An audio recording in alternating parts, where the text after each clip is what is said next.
जय माता दी दोस्तों, स्वागत है आप सभी का एक बार फिर से। माँ भगवती आप व आपके परिवार पर अपनी कृपा दृष्टि सदा सर्वदा बनाए रखें। दोस्तों, यदि आप अपनी लाइफ में नया कुछ सीखना चाहते हैं तो आप हमारे चैनल अक्षमा सक्सेस लाइव को सब्सक्राइब जरूर करिएगा।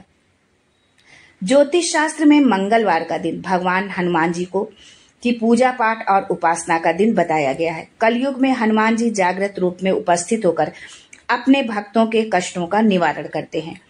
दोस्तों, धर्म ग्रंथों के अनुसार हनुमान जी मात्र ऐसे देवता हैं जो स्वशरीर इस पृथ्वी पर विचरण करते हैं और अपने भक्तों की हर मनोकामनाओं को पूर्ण करते हैं, हर संकट को हरते हैं।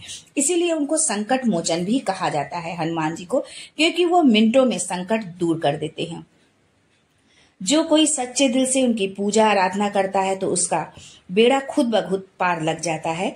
दोस्तों, मंगलवार का दिन हनुमान जी की कृपा पाने का सर्वोत्तम दिन माना गया है। वैसे तो आप किसी भी दिन, हर दिन आप पूजा अर्चना करिए हनुमान जी की, लेकिन मंगलवार का दिन जो है विशेष रूप से हनुमान जी के लिए को समर्पित है। हनुमान जी की पूजा तो वैसे आप प्रतिदिन कर सकते हैं, लेकिन मंगलवार के दिन आप हनुमान जी को विशेष रूप से प्रिय है। यदि हम हनुमान जी की कृपा पाने के लिए मंत्र जाप करते हैं, कुछ विशेष उपाय करते हैं, तो वो बहुत जल्दी प्रभावी होते हैं।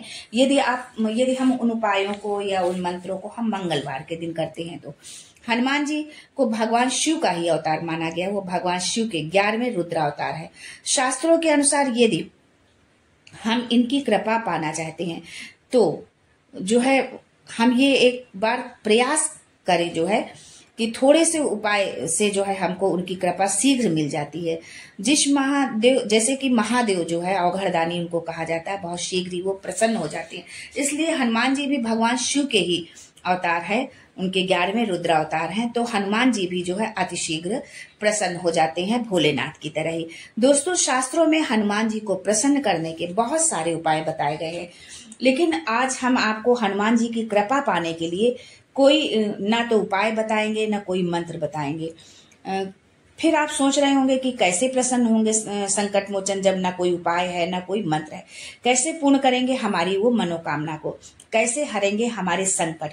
आज हम आपको वही बताएंगे जो शायद आप प्रतिदिन वो काम करते हैं पर अज्ञानतावश कुछ भूल कर देते हैं, जिसकी वजह से पवन सुत की कृपा से हम वंचित रह जाते हैं। तो आइए जानते हैं आज के वीडियो में कि हम कैसे हनुमान जी को प्रसन्न करें, जो है क्या है उनको प्रसन्न करने का सही तरीका क्या है। अगर आप इस ढंग से हनुमान जी को प्रसन्न करेंगे तो बहुत जल्दी आपकी मनोकामना पूर्ण होगी और आपकी वो प्रार्थना जरूर सुनेंगे। आपकी जो भी इच्छा होगी, आपके जीवन में जो भी संकट होगा, उसको संकट मोचन जरूर दूर करेंगे। लेकिन ये जानने से पहले आपसे रिक्वेस्ट करती हूँ कि वीडियो को लाइक करिएगा, दोस्तों को शेयर कर दीजिएगा, और अगर आपने अभी तक चैनल को सब्सक्राइब नहीं किया है तो चैनल को सब्सक्राइब करके बेल आइकन जरूर दबाइएगा।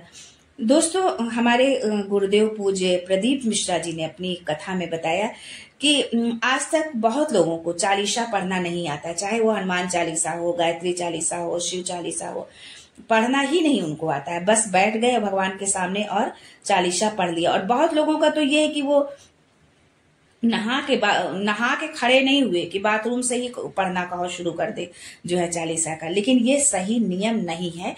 इसलिए हम जो है सालों साल हम पाठ करते रहते हैं और उसका कोई फल हमको नहीं मिलता है। उसका कारण यही है।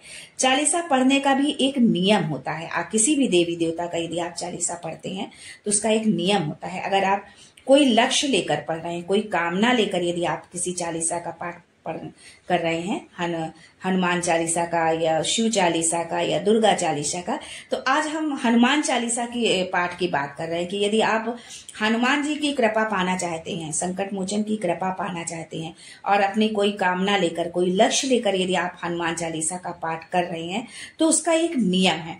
बिना नियम के अगर आप पूरी जिंदगी आप पढ़ते रहेंगे तो भगवान की प्राप्ति नहीं होगी, भगवान आपकी कामना नहीं पूर्ण करेंगे, भगवान आपकी नहीं सुनेंगे।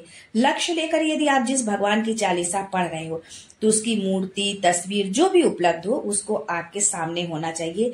एक घी का दीपक आपको जलाना चाहिए। यदि आप हनुमान चालीसा पढ़ रहे हो तो जो है आप एक जो है पाटा रखो, चौकी रखो, उस पर कोई भी उनको आसन दो, उसके ऊपर जो भी तस्वीर है या मूर्ति है, जिस भी भगवान की चालीसा आप पढ़ रहे हो तो उसका विग्रह जो भी है उसको आप सामने रखिए, घी का दीपक जलाइए। और आपको ये ध्यान रखना है कि जो आप दीपक जलाए, सर क्या होता है कि लोग खाने के लिए तो शुद्ध घी का प्रयोग करेंगे, लेकिन भगवान के लिए जब दीपक जलाएंगे तो उसके लिए पूजा का घी लाएंगे कि ये पूजा का घी है। तो ऐसे नहीं किसी भी देवी देवता की कृपा आपको नहीं मिलेगी और उसका पूजा का कोई फल आपको नहीं मिलेगा, क्योंकि खाने के लिए तो आप शुद्ध घी ढूंढते हैं, लेकिन भगवान के लिए पूजा का घी ढूंढते हैं। 150-200 रुपए किलो यदि जो घी मिल रहा है उसमें क्या शुद्धता होगी, तो हमारे दीपक जलाने का कोई अर्थ ही नहीं होता है। आप भगवान के सामने भले ही थोड़ी देर ही दीपक क्यों न जलाएं, लेकिन शुद्ध घी का दीपक जलाएं और गाय के घी का दीपक जलाइए, भैंस के घी का नहीं, गाय के घी का दीपक जलाइए। भैंस के घी का आप दीपक जला रहे हैं तो कभी भी हनुमान जी प्रकट नहीं होंगे। अगर बहुत ज्यादा परेशानी है जीवन में, आपके बहुत कष्ट है, बहुत तकलीफ है, तो आप जो है हनुमान जी के समक्ष जो है तिल के तेल का दीपक जलाएं। काली तिल जो होती है उसके तेल का दीपक आप जो है भगवान संकट मोचन के सामने जलाएं, हनुमान जी के सामने। हनुमान जी के सामने जो है आप आसन बिछा करके बैठ जाएं, पहले हनुमान जी को चौकी पर रखें, उनको बैठा लें, दीपक जलाएं और स्वयं जो है जमीन पर आपको नहीं बैठना है, आसन बिछाकर ही आपको पाठ करना है। आसन बिछाकर बैठ जाएं। बहुत तकलीफ है तो 3 पाठ प्रतिदिन आपको करना है एक आसन से। मान लीजिए कि आप बैठे हैं पाठ करने के लिए तो कंटिन्यू 3 बार आपको हनुमान चालीसा का पाठ करना है। और दूसरी बात यह है कि समय का आपको विशेष ध्यान देना है। मान लीजिए 9 बजे आप पाठ करने बैठते हैं तो हर दिन आपको 9 बजे ही पाठ करने बैठना है और ये आपको 11 दिन तक कंटिन्यू आपको करना है। प्रतिदिन आपको 3 पाठ रोज करना है 11 दिन तक। एक तांबे का लोटा ले लीजिए, कलश जो है तांबे का हो, स्टील का हो, जो भी आपके पास पात्र हो उसको आप ले लीजिए, जो है उसमें जल भरिए, एक सिक्का उसमें डाल दीजिए, उस जल के अंदर जो है एक लौंग डाल दीजिए। लौंग जो आप डाले वो फूल वाली लौंग होने चाहिए, बिना फूल की नहीं हो जो है, और एक प्लेट से ढक करके रख दीजिए और प्रतिदिन टाइम पर बैठकर आप पाठ करिए 11 दिन।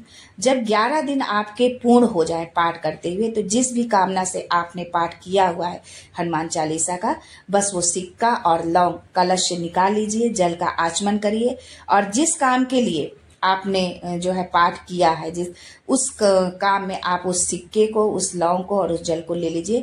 मान लीजिए कि आप किसी से बात करने आपको जाना है तो आपको जल पी करके जाइए, किसी से हाथ मिलाना है तो वो सिक्का और लौंग अपने हाथ में रख लीजिए, अपने पास रखिए जो है।